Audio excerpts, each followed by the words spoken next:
Dat hier staan ons weer in Bloemfontein by Container Park en ons kuier bietjie by Adèle de Klerk. Sy gaan nou weer bietjie met ons chat oor die containers en hoekom jy 'n container moet oorweeg. Kom ons luister.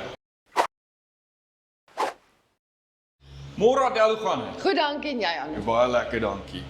Adèle, ons staan nou hier in Bloemfontein en ons check bietjie na jou containers uit. Begin bietjie vir my, waar het julle met die inspirasie gekom van die besigheid? Ok, so die inspirasie van die besigheid om containers te gebruik was maar deur ons twee voorgangers.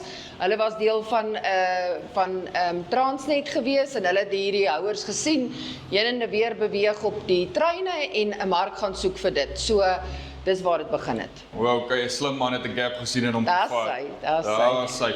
Hoorie Adèle, ons staan nou in 'n spesifieke container, eintlik maar gebou vir die boer. Vertel my meer van hierdie container en hoekom hy moet geoorweeg word. So wat baie kere die probleem is jy het 'n plaas wat ek wil amper sê ons noem dit ons nou maar in Engels remote afgeleë is. Daar is nie stoorfasiliteite nie, daar is nie verblyf vir jou veewagters nie. So ons het hierdie 12 meter omskep in 'n 6 meter stoor en die ander 6 meter is dan nou die wooneenheid van die veldwagter. Okay, so hierso kan hy sy goedjies berg, kom ons sê jy's besig om te plant. Jy skuif van plaas tot plaas. Dis waar jy jou goeders berg in die aande en jou mense slaap in die ander gedeelte, container. ja. Yes, dis baie oulik. Hoorie Adèle, dan wil ek nou 'n bietjie hoor, julle het 'n tipe van 'n verhuuring rondom julle produkte.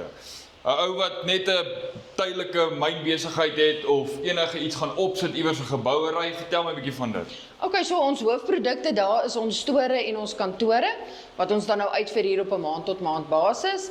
Ons het hier en daar ablusiegeriewe en toiletgeriewe wat ook beskikbaar is, maar die hoof fokus is maar store en kantore wat hulle behoefte is. Dit is ons hooflyn. Okay, so die ouens bel jou, sê luister ek's op soek na 'n kantoor. Jy sê vir hom ek het vir jou 'n 6 meter kantoor. Hoeveel mense wil jy daar binne hê? Hoeveel tafels, hoeveel stoele? Soek jy 'n aircon en jy sit dit vir hom in. Dis reg, ja, en ons het daai produkte alles in voorraad. Dit hang alles net af van die aflewering, maar binne 'n week staan jou houers, partykeer binne 'n dag staan jou houers op site, ja. Uitstekend. Hoorie Adèle, dan sê my gou, die toekoms van hierdie besigheid, wat is jou droom?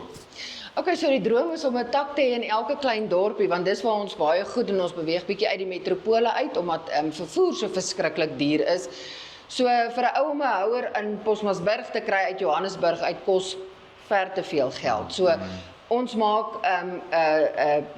franchise takke oop reg oor Suid-Afrika. Ons het nou sentraal Suid-Afrika, ons beweeg nou bietjie Wes-Kaap toe en die beplanning is bietjie op Mpumalanga, Limpopo, daai areas om dan nou die beste diens vir ons kliënte te gee teen die beste pryse. Ja. Nee, ag my wonderlik. Adèle, dankie dat jy met ons gechat het. Ek sien jou binnekort weer. Dankie. Right, en dit is nou Adèle de Klerk van Container Park. Sy het nou weer 'n bietjie met ons gedeel oor die containers en hoekom dit 'n goeie idee is om 'n container te oorweeg. Gaan bietjie op hierdie ouens se webtuiste, kyk op die link onderop bo, kom in kontak met Adèle. Hoor 'n bietjie pryse, hoor hoekom sy ook dink dis 'n goeie idee om hierdie ouetjies te oorweeg. Ek's Hanu van Farm Space. Mooi dag.